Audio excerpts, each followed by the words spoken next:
బ్రతికిన వాడైతే ప్రస్తుతానికి మృత్యుంజయుడు. వాడికి ఇంకా చాలా రోజులు ఉన్నాయి కనుకనే వాడు బ్రతకగలిగాడు. కానీ ఈ ఫ్లైట్ యాక్సిడెంట్ మాత్రం చాలా బాధాకరమైన విషయం.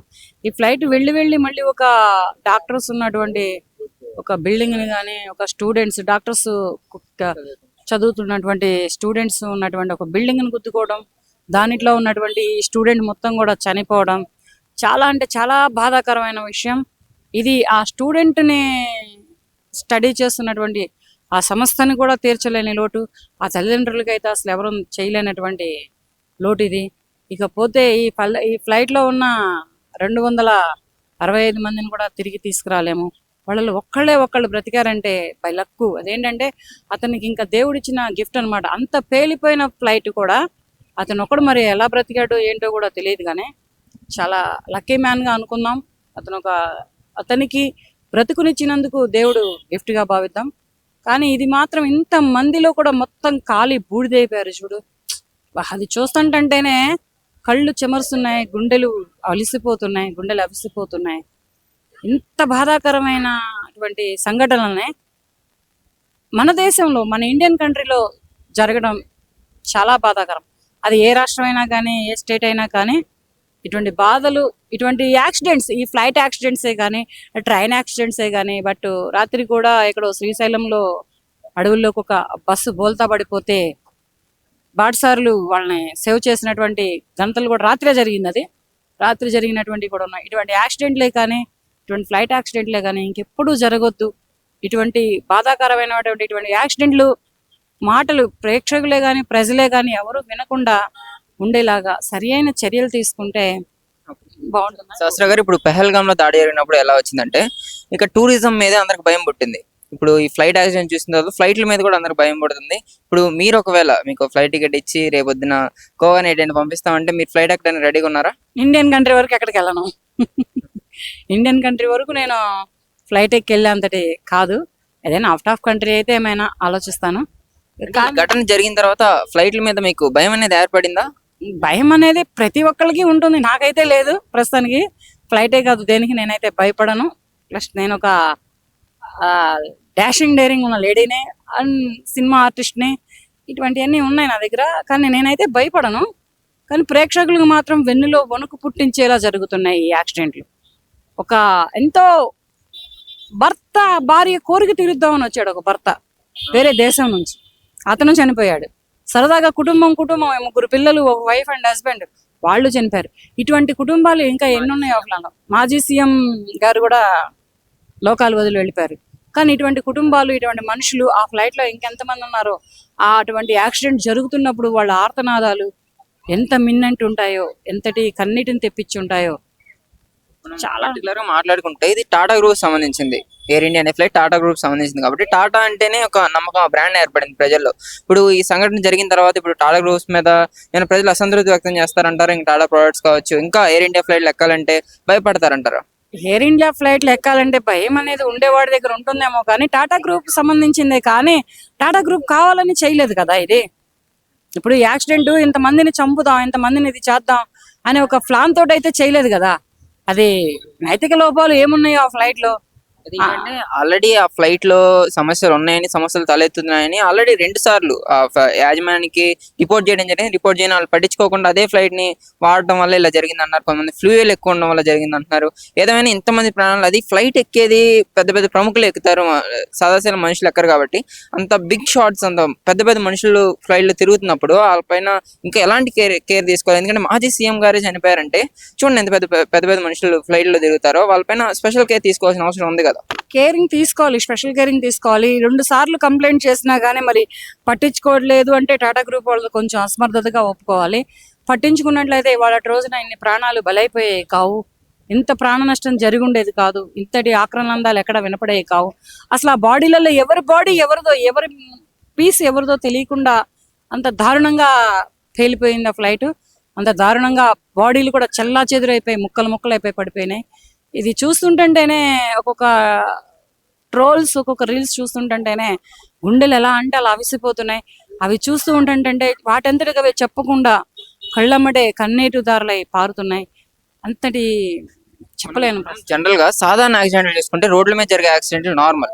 ట్రైన్ యాక్సిడెంట్లు అయినా కానీ కొంచెమైనా మనుషులు బ్రతికే ఛాన్సెస్ ఉంటాయి, కొంచెం ప్రాణ నష్టం తగ్గే అవకాశం ఉంది. కానీ ఫ్లైట్ అనేసరికి తారస్తాయి. ఇది ఇంకా ఫ్లైట్ యాక్సిడెంట్ జరిగిందంటే కనీసం అందరూ ఇక బ్రతికున్నాడు అని చెప్పుకోవడానికి ఆనవాళ్ళు లేకుండా పోతాయి కదా. ఈ ఫ్లైట్లు ఏమంటారు దీనిపైన? అలాగే అయిపోయింది. ఏంటంటే ఫ్లైట్ ఎక్కడం ఇప్పుడు ప్రతి ఒక్కరికి ఫ్యాషన్ అయిపోయింది. ట్రైన్ జర్నీలే కానీ, బస్ జర్నీలే కానీ, ఏంటంటే లాంగ్ జర్నీలు చేయాలంటే కొంచెం టైం తీసుకుంటుంది.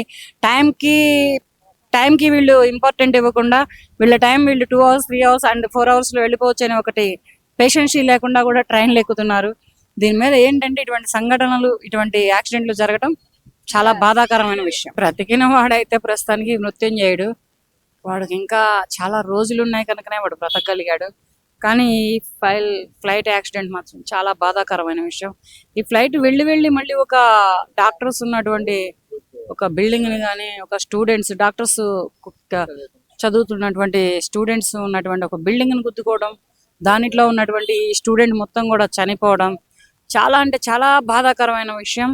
ఇది ఆ స్టూడెంట్ ని స్టడీ చేస్తున్నటువంటి ఆ సంస్థని కూడా తీర్చలేని లోటు, ఆ తల్లిదండ్రులకి అయితే అసలు ఎవరు చేయలేనటువంటి లోటు ఇది. ఇకపోతే ఈ ఫ్లైట్ లో ఉన్న 265 మందిని కూడా తిరిగి తీసుకురాలేము. వాళ్ళు ఒకళ్ళు బ్రతికారంటే బై లక్కు. అదేంటంటే అతనికి ఇంకా దేవుడిచ్చిన గిఫ్ట్ అన్నమాట. అంత పేలిపోయిన ఫ్లైట్ కూడా అతను ఒకడు మరి ఎలా బ్రతికాడు ఏంటో కూడా తెలియదు, కానీ చాలా లక్కీ మ్యాన్ గా అనుకుందాం. అతనికి బ్రతుకునిచ్చినందుకు దేవుడు గిఫ్ట్ గా భావిద్దాం. కానీ ఇది మాత్రం ఇంత మందిలో కూడా మొత్తం కాలి బూడిదైపోయారు చూడు. అది చూస్తుంటంటేనే కళ్ళు చెమరుస్తున్నాయి, గుండెలు అవిసిపోతున్నాయి. ఇంత బాధాకరమైన అటువంటి సంఘటనలనే మన దేశంలో, మన ఇండియన్ కంట్రీలో జరగడం చాలా బాధాకరం. అది ఏ రాష్ట్రమైనా కానీ, ఏ స్టేట్ అయినా కానీ ఇటువంటి బాధలు, ఇటువంటి యాక్సిడెంట్స్, ఈ ఫ్లైట్ యాక్సిడెంట్సే కానీ, ట్రైన్ యాక్సిడెంట్సే కానీ. బట్ రాత్రి కూడా ఇక్కడ శ్రీశైలంలో అడవుల్లోకి ఒక బస్సు బోల్తా పడిపోతే బాటసారులు వాళ్ళని సేవ్ చేసినటువంటి గంటలు కూడా రాత్రి జరిగినటువంటి కూడా ఉన్నాయి. ఇటువంటి యాక్సిడెంట్లే కానీ, ఇటువంటి ఫ్లైట్ యాక్సిడెంట్లే కానీ ఇంకెప్పుడు జరగొద్దు. ఇటువంటి బాధాకరమైనటువంటి ఇటువంటి యాక్సిడెంట్లు మాటలు ప్రేక్షకులే కానీ, ప్రజలే కానీ ఎవరు వినకుండా ఉండేలాగా సరి అయిన చర్యలు తీసుకుంటే బాగుంటుంది. శాస్త్ర గారు, ఇప్పుడు పెహల్గామ్ లో దాడి జరిగినప్పుడు ఎలా వచ్చిందంటే ఇక టూరిజం మీద అందరికి భయం పుట్టింది. ఇప్పుడు ఈ ఫ్లైట్ యాక్సిడెంట్ చూసిన తర్వాత ఫ్లైట్ల మీద కూడా అందరికి భయం పడుతుంది. ఇప్పుడు మీరు ఒకవేళ మీకు ఫ్లైట్ టికెట్ ఇచ్చి రేపొద్దున గోవా ఎటైనా పంపిస్తామంటే మీరు ఫ్లైట్ ఎక్కడానికి రెడీగా ఉన్నారా? ఇండియన్ కంట్రీ వరకు ఎక్కడికి వెళ్ళను. ఇండియన్ కంట్రీ వరకు నేను ఫ్లైట్ ఎక్కి వెళ్ళేంతటి కాదు. ఏదైనా అవుట్ ఆఫ్ కంట్రీ అయితే ఏమైనా ఆలోచిస్తాను. ఘటన జరిగిన తర్వాత ఫ్లైట్ల మీద మీకు భయం అనేది ఏర్పడిందా? భయం అనేది ప్రతి ఒక్కరికి ఉంటుంది, నాకైతే లేదు ప్రస్తుతానికి. ఫ్లైటే కాదు దేనికి నేనైతే భయపడను. ప్లస్ నేను ఒక డాషింగ్ డేరింగ్ ఉన్న లేడీనే అండ్ సినిమా ఆర్టిస్ట్ని, ఇటువంటివన్నీ ఉన్నాయి నా దగ్గర. కానీ నేనైతే భయపడను. కానీ ప్రేక్షకులకు మాత్రం వెన్నులో వణుకు పుట్టించేలా జరుగుతున్నాయి ఈ యాక్సిడెంట్లు. ఎంతో భర్త భార్య కోరిక తీరుద్దామని వచ్చాడు ఒక భర్త వేరే దేశం నుంచి, అతను చనిపోయాడు. సరదాగా కుటుంబం 3 పిల్లలు, ఒక వైఫ్ అండ్ హస్బెండ్, వాళ్ళు చనిపోయారు. ఇటువంటి కుటుంబాలు ఇంకా ఎన్నున్నాయి ఆఫ్లాండ్లో. మాజీ సీఎం గారు కూడా లోకాలు వదిలి వెళ్ళిపోయారు. కానీ ఇటువంటి కుటుంబాలు, ఇటువంటి మనుషులు ఆ ఫ్లైట్ లో ఇంకెంతమంది ఉన్నారో, అటువంటి యాక్సిడెంట్ జరుగుతున్నప్పుడు వాళ్ళ ఆర్తనాదాలు ఎంత మిన్నంటి ఉంటాయో, ఎంతటి కన్నీటిని తెప్పించి ఉంటాయో. చాలా మాట్లాడుకుంటే ఇది టాటా గ్రూప్ సంబంధించింది, ఎయిర్ ఇండియా అనే ఫ్లైట్ టాటా గ్రూప్ సంబంధించింది కాబట్టి టాటా అంటేనే ఒక నమ్మకం, బ్రాండ్ ఏర్పడింది ప్రజల్లో. ఇప్పుడు ఈ సంఘటన జరిగిన తర్వాత ఇప్పుడు టాటా గ్రూప్స్ మీద ఏమైనా ప్రజలు అసంతృప్తి వ్యక్తం చేస్తారంటారు? ఇంకా టాటా ప్రొడక్ట్స్ కావచ్చు, ఇంకా ఎయిర్ ఇండియా ఫ్లైట్లు ఎక్కాలంటే భయపడతారంటారా? ఎయిర్ ఇండియా ఫ్లైట్లు ఎక్కాలంటే భయం అనేది ఉండేవాడి దగ్గర ఉంటుందేమో, కానీ టాటా గ్రూప్ సంబంధించిందే. కానీ టాటా గ్రూప్ కావాలని చేయలేదు కదా ఇది. ఇప్పుడు యాక్సిడెంట్ ఇంతమందిని చంపుదాం, ఇంతమందిని ఇది చేద్దాం అనే ఒక ప్లాన్ తోటి అయితే చేయలేదు కదా. అది నైతిక లోపాలు ఏమున్నాయో ఆ ఫ్లైట్ లో, ఆల్రెడీ ఆ ఫ్లైట్ లో సమస్యలు తలెత్తున్నాయని ఆల్రెడీ 2 సార్లు యాజమాన్యానికి రిపోర్ట్ చేయడం జరిగింది. రిపోర్ట్ చేయని వాళ్ళు పట్టించుకోకుండా అదే ఫ్లైట్ ని వాడటం వల్ల ఇలా జరిగింది అన్నారు. కొంతమంది ఫ్లూయల్ ఎక్కువ ఉండడం వల్ల జరిగింది అంటున్నారు. ఏదేమైనా ఇంతమంది ప్రాణాలు, అది ఫ్లైట్ ఎక్కేది పెద్ద పెద్ద ప్రముఖులు ఎక్కుతారు, సాదాసీల మనుషులు ఎక్కరు కాబట్టి అంత బిగ్ షాట్స్, అంత పెద్ద పెద్ద మనుషులు ఫ్లైట్ లో తిరుగుతున్నప్పుడు వాళ్ళపైన ఇంకా ఎలాంటి కేర్ తీసుకోవాలి? ఎందుకంటే మాజీ సీఎం గారే చనిపోయారంటే చూడండి ఎంత పెద్ద పెద్ద మనుషులు ఫ్లైట్ లో తిరుగుతారో, వాళ్ళపైన స్పెషల్ కేర్ తీసుకోవాల్సిన అవసరం ఉంది కదా. కదా. కేరింగ్ తీసుకోవాలి, స్పెషల్ కేరింగ్ తీసుకోవాలి. 2 సార్లు కంప్లైంట్ చేసినా కానీ మరి పట్టించుకోవట్లేదు అంటే టాటా గ్రూప్ వాళ్ళు కొంచెం అసమర్థతగా ఒప్పుకోవాలి. పట్టించుకున్నట్లయితే ఇవాళ రోజున ఇన్ని ప్రాణాలు బలైపోయాయి కావు, ఇంత ప్రాణ నష్టం జరిగి ఉండేది కాదు, ఇంతటి ఆక్రమణాలు ఎక్కడ వినపడేవి కావు. అసలు ఆ బాడీలలో ఎవరి బాడీ ఎవరిదో, ఎవరి పీస్ ఎవరిదో తెలియకుండా అంత దారుణంగా తేలిపోయింది ఆ ఫ్లైట్. అంత దారుణంగా బాడీలు కూడా చెల్లా చెదురైపోయి ముక్కలు ముక్కలు అయిపోయి పడిపోయినాయి. ఇది చూస్తుంటేనే ఒక్కొక్క ట్రోల్స్, ఒక్కొక్క రీల్స్ చూస్తుంటేనే గుండెలు ఎలా అంటే అలా అవిసిపోతున్నాయి. అవి చూస్తూ ఉంటుంటే వాటంతటికి అవి చెప్పకుండా కళ్ళమ్మడే కన్నీటి దారులై పారుతున్నాయి.